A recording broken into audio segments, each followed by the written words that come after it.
目标来推出这个外港大菜，就是希望讲在咱迄阵全盛时期的酒家菜的一个特色的菜路来奉献来呈现，互咱来游客。啊，这袂甲咱当地的一个菜地方小吃来做一个打擂台，因为咱的地方小吃喜欢吃意面，喜欢吃打枪鸡，我们也会去欣赏去吃。你也想讲要食阮永春啊繁华时期的地方的特色菜肴，咱嘛会使来目标再来欣赏，所以是来提供予更较侪人有更较侪的选择来咸水，拢会使食到无同的地方小吃地方特色菜肴。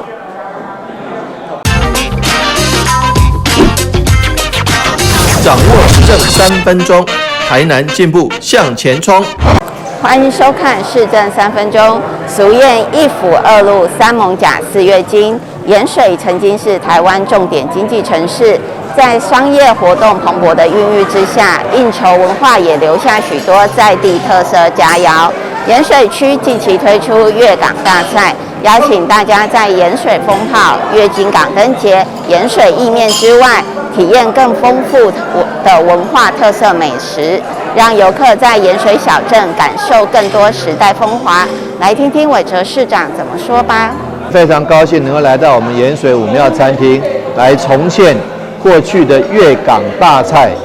大家都知道台南市是美食之都，但是美食之都绝对不只有府城，在原来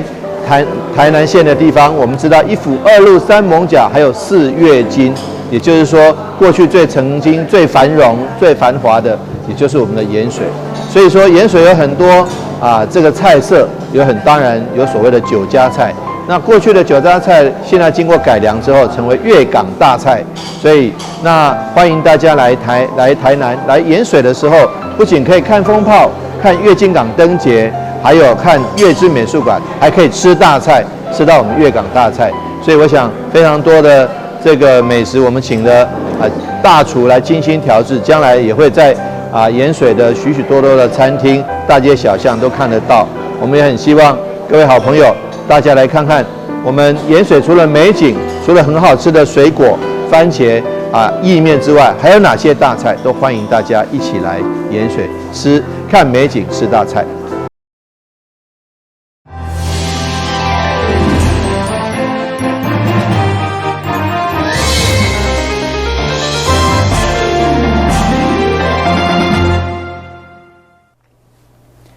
你好，是顾唔嘅欢迎收看1月7号的中嘉台南电影新闻。但市长黄伟特强调，只要是保障市民生命财产安全的牛省，一定会尽上大努力。其中，消防局公园分队的听舍，对106年开始，就逐档便利牛省拍算换新，最后总共开了3416万外，将于6成启用。消防队公园分队办公厅舍，伫咧106年开始编列有算。经过将近5天的时间，伫咧7号上午，市长会提甲消防局长李明峰，各有当地议员的见证之下来进行启用的仪式。市府愿意作为拍火兄弟上好的靠山，所以特别打造一个舒适安全的环境，让消防兄弟因伫咧执勤以外的时间，会当有适当的休困所在。我们非常感谢大家的努力。事实上，从106年起开始，陆陆续续编列经费，按年来编列。那今天总共花了这个分队总共花了3600万。可是如果说是最近才动工的话，因为原物料上涨，人工费用也上涨，可能就要更高了那所以说我们很多事情今天不做，明天就会后悔。所以我们在一些市政建设也是一样。那我们谢谢消防局许多消防弟兄们，不管在年节的时候，不管是疫情来的时候，大家对于病患、伤患的再送，或者是这个消防抢险，民众保障民众生命财产安全，这都是非常非常努力的。我们感谢他们，也希望他们有一个新的厅舍。那公欲善其事，必先利其器。我们去年也添购了一部2700万的云梯车，所以说对于他们能够在救灾抢险的时候的安全保障以及效率，一定大大能够提升。市长甲消防局长协同当地议员甲里长做伙来进行剪彩。现场嘛有开元国小的人狮战鼓队为听舍的乐成带来精彩的人狮表演。另外，针对桃园疫情爆发群聚的状况，市长表示，如果疫情若搁一摆爆发，会随着疫情指挥中心的指示，看状况来调整相关的防疫措施。这是依照往例一样了。如果说疫情升温，中央流行疫情指挥中心提升警戒的层级的话，那不只是台南了，全国都会活动都会停止，餐厅内用一些也会停止了。那现在中央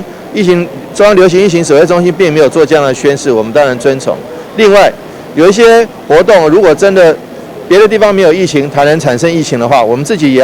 当然也要有所警惕嘛。那所以说，像桃园现在已经有疫情传出来，所以它有一些戴口罩的规定就变得更严格。那将来如果我们希望台南不要有疫情，但万一台南有疫情的话，我们也会相对应的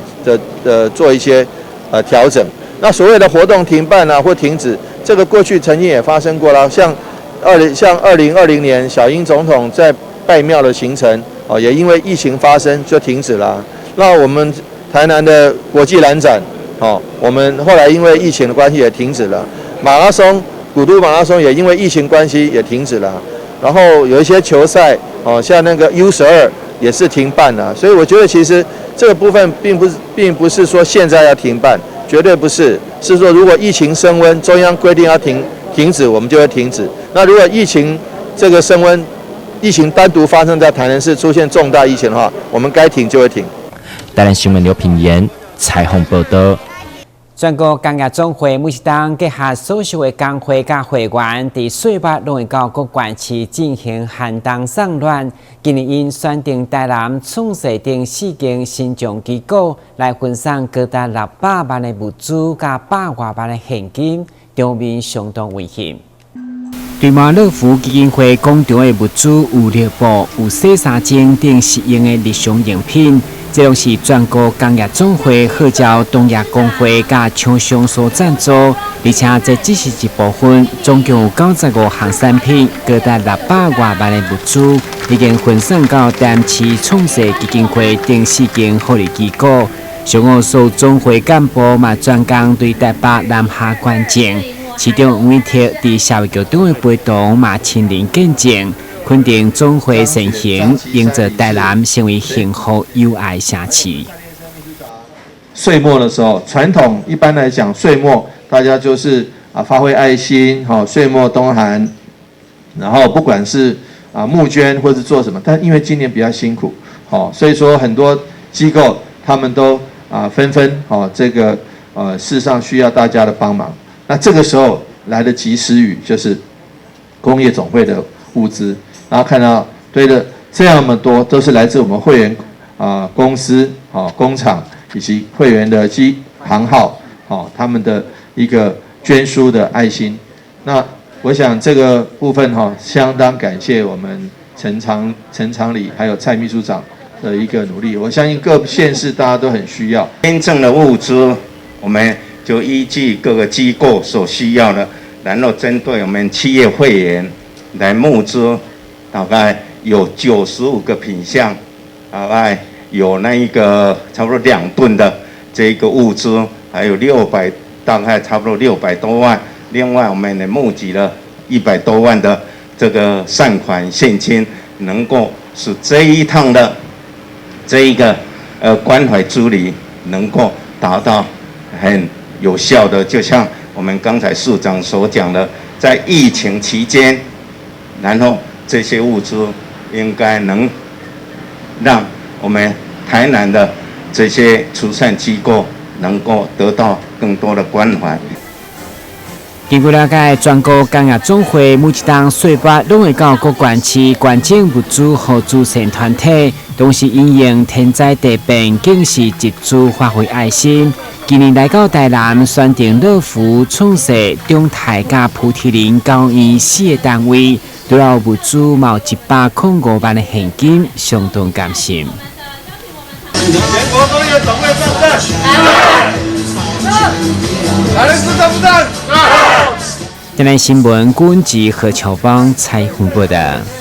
宜兰台顶结合小巴商场爱心会举办观会活动，除了些大型的观会车伫小巴观光夜市门口，嘛借此推广商圈。而这摆活动，民众照观会就上店家招牌菜色，或者是精美的礼品，吸引民众踊跃响应。已经有27档历史的小巴仔观光夜市，是台南市第一个夜市。不过，随着当地书百货的拆迁加疫情的影响，生意大受影响。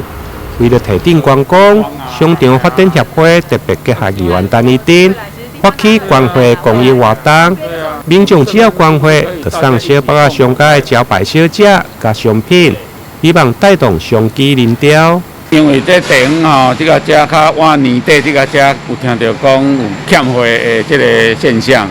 啊，阮大会开会吼，含这个摊商大家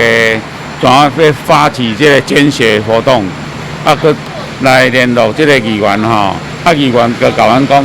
要甲阮斗3工，啊，阮这所有的摊商，大家人有响应这个活动，啊，有足侪人提供这美食，啊，甲会当用的日用品，要来参与这一次的活动安尼啊，啊，可会当来繁荣咱小巴这个家，再次回到30年前的那种风华了。今天非常感谢我们小北观光夜市我们的会长陈会长，还有号召所有的商家其实来办这么有意义的爱心捐血活动。而且呢，串联了我们小北观光夜市非常多的摊位有各式各样吃的用的都有，然后让所有的民众捐血完就可以领取这个兑换卡去兑换你想要的，不管是吃的用的都有所以非常感谢小北观光夜市的这个爱心，然后让我们可以一起来办这么有意义的捐血活动。那也期待说大家可以踊跃的捐血然后来帮助需要的人。那也再次感谢我们小北观光夜市的爱心。议员表示，因为年关要到为了疏解客库的不足，欢迎民众踊跃来观会，不但会用享受台南的美食，而且还有好礼通好客。台南新闻林根采访报道。过去台南市已经有真侪人工智慧应用伫市政的经验，嘛凸显 AI 科技的趋势。你现在透过三合合作，有科技公司已经大手笔关进500多套 AI 系统的软体，场面相当危险。为何 AI 人工智慧教育向下情景，让学生自细汉就当知影如何应用伫咱日常生活？但市政府甲地泰科技公司三合作，企业关进了510套 AI 模型训练的软体，予台市6间高职、9间高中。商务市长吴依婷嘛以 AI 加入提高这防治成效等案例，希望启发学生进一步学习，领先伫起跑点。AI 的运用端是这么多，那运用端有了，我们怎么样让我们孩子提早进入 AI 的领域，能够晓得如何去运用这个 AI？那就谢谢我们各位好朋友不管是制造或者是我们制泰，大家都能够把这个AI 的技术这个软体能够导入，让我们孩子有进一步学习的机会。AI 人工智慧要学习，要透过不断的学习，人脑也要不断的学习。人脑学习怎么样让 AI 学习？那这样子的话，能够让我们孩子能够不要输在起跑点，而且是领先在起跑点。而 AI 的教育，大家知道 AI 已经跟我们生活离不开了，但是会用 AI 的人太少了。因为要用 AI， 其实要学类神经网络，要学很多程式语言，但是学怎么样不知道，但是我们公司想，因为我们在这个行业已经做了20几年，我们在想说有没有机会像 Microsoft 一样，让个人电脑有一套工具软体让他用，他就可以了解所有的简报，或说我们在 AI 想让它变成工具软体，每一个人都可以来用 AI。为中修正学校马龙校长表示，将伫日后资讯科技课程当中用于多项分别的训练，了解 AI 的检测技术等等，借此培养学生主动学习加创造性的思考，甚至有机会来参与全国 AI 应用的比赛。而这款三合合作的模式，对台南打造科技城市，嘛是一项重要的指标。台南新闻管制何秋芳采访报道。先休息一下，马上回来新闻现场。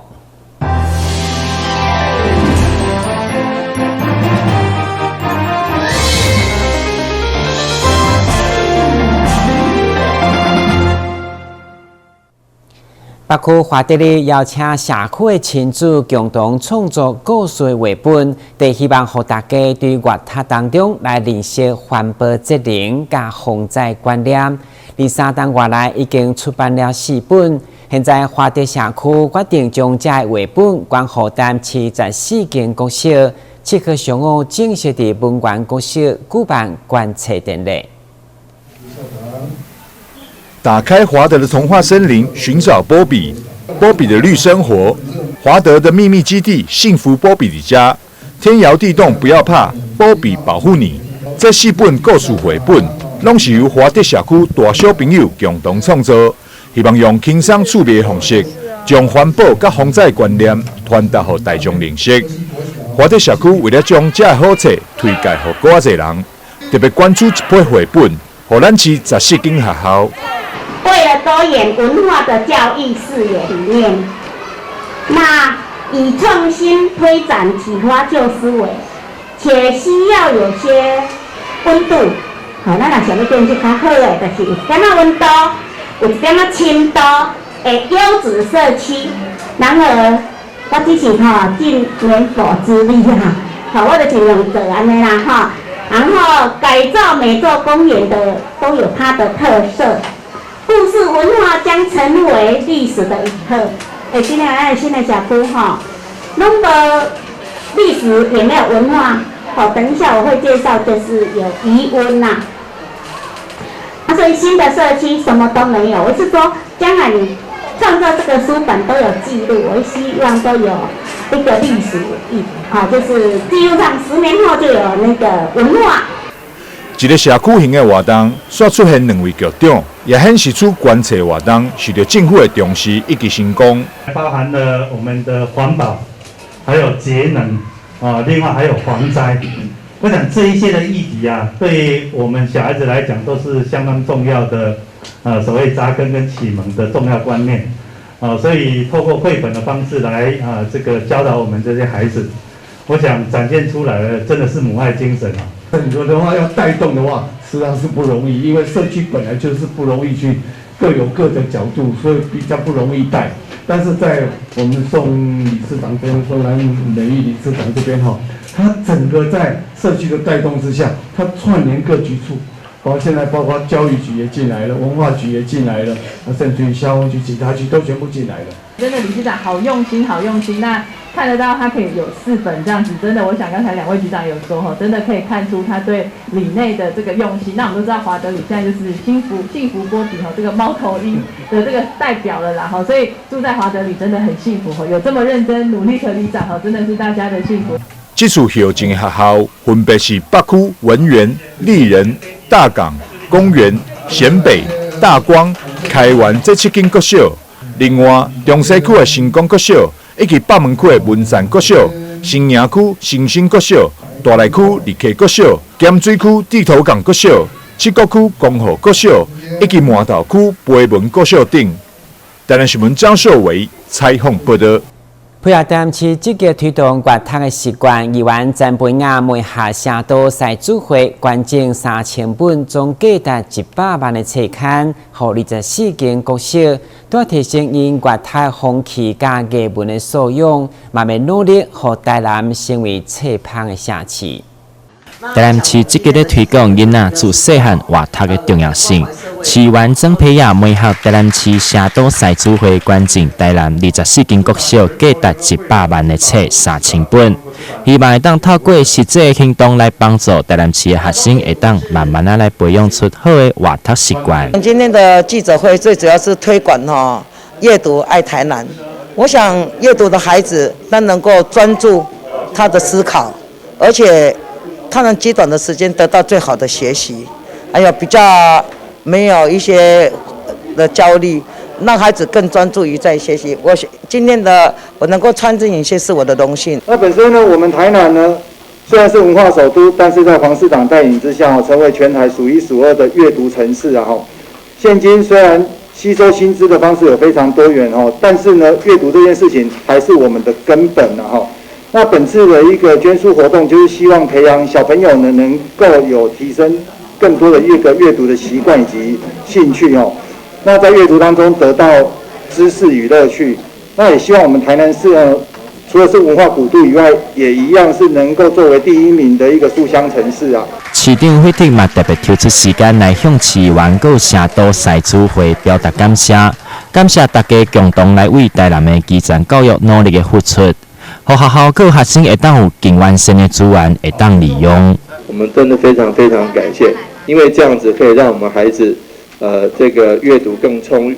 阅读的这个数量更多。那事实上，台南市的学校的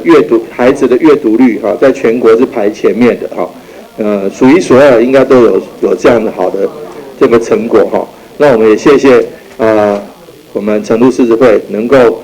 共襄盛举，能够这不是抛砖引玉哦，这是抛玉引玉哈。因为3000册真的是非常多的一个数量，它能够帮忙提升我们孩子的阅读效率跟阅读的这个兴趣这个都非常感谢。那也代表我们台南市我们187万市民，谢谢成都狮子会，还要感谢阿美议员哈，他能够穿针引线来这个帮忙哈，能够促成这件好事。台南伫咧市长不断针对学生的阅读大力推动之下，伫咧2020年的教育部图书馆事业贡献奖，带领台南市得到杰出图书馆馆员奖，各有地方首长奖。感谢各界大力支持，让台南的囡仔会当有经济资源来提升市民的阅读风气。台南新闻刘品言采访报道。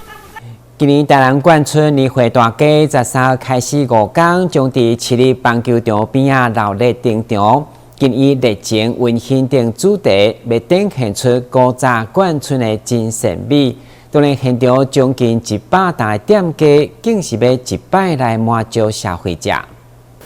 2022台南冠村年货大街活动即将伫咧1月13到17期间登场。主办单位表示，这个活动自20年前开办，一直拢受到市民大众喜爱。每一届举办，拢吸引真侪冠村美食爱好者到场。到了过年过节，我想，我们管理长也好，还有我们经理事长也好，都是这几年来想尽办法把这边美食能够再一次的集合在一个地方，以便大家方便来办年货。所以每一年的建村年货大街，事实上我知道有很多好朋友的期待，因为这时候他们还能够再一次的回味过去在建村里面的美食，才能够，而且不用这样子跑到很多地方去找这些建村的美食哈。这个活动哈已经蔓延到20年的这个时间时光。当这边有我们以前的公务局的长官吴长官也在这里以前也是他在跟文化局都在协助帮忙，还有我们区公所。当然办这个活动看起来很简单，可是这些眷村的美食你要各个地方去